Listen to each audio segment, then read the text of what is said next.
Hajde još malo da se obračunavam sa ovim botovima, dok još mogu.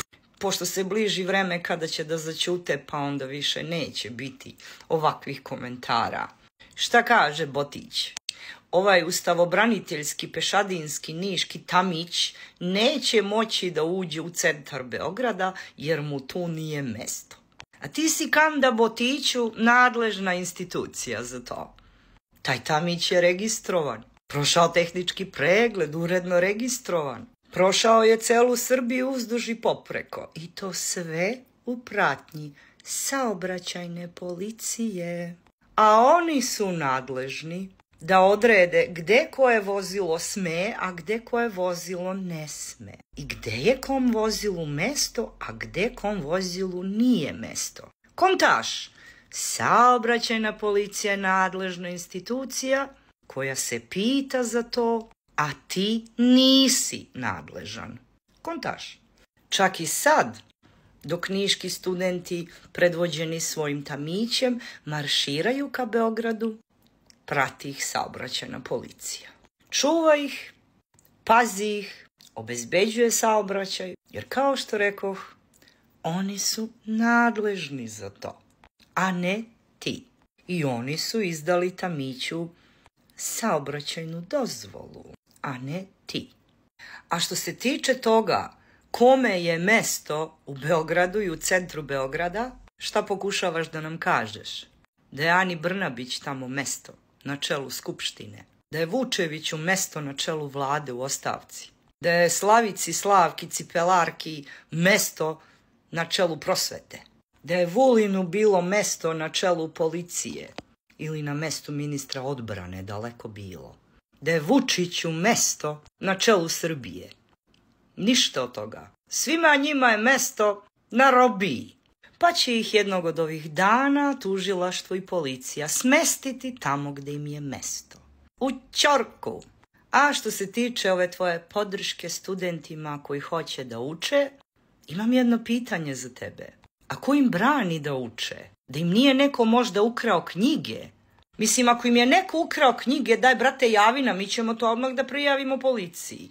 Policija smesta da uhapsi tog kradljivca knjiga. Smesta da zaplene te ukradene knjige i da vrate tim studentima koji hoće da uče. U čemu je problem?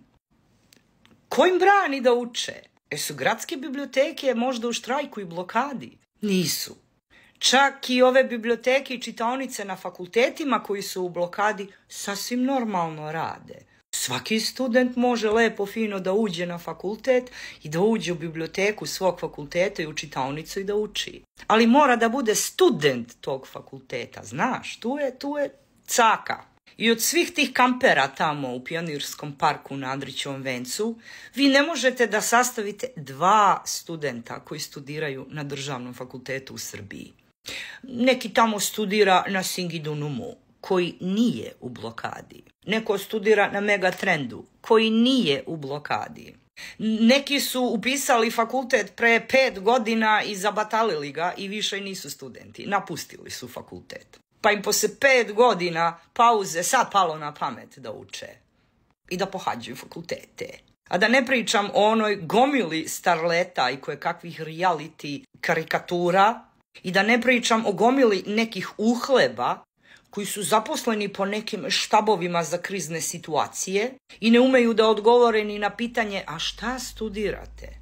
A šta te kreći o Ćaciju, koji je kao neki student medicinskog fakulteta i on bi da uči, ne znam samo komu brani da uči, a pritom ne može da nauči ni tekst himne Republike Srbije.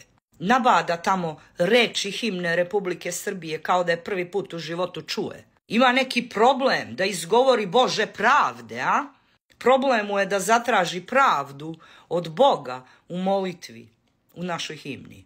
Što nikakvo čudo nije, imajući u vidu da mu je otac, ona Turšija, koji je osuđen na dugogodišnju robiju zato što je proizvodio i puštao u promet narkotike, pa kad je osuđen na robiju pobegao je iz Bosne i nalazi se u bekstvu.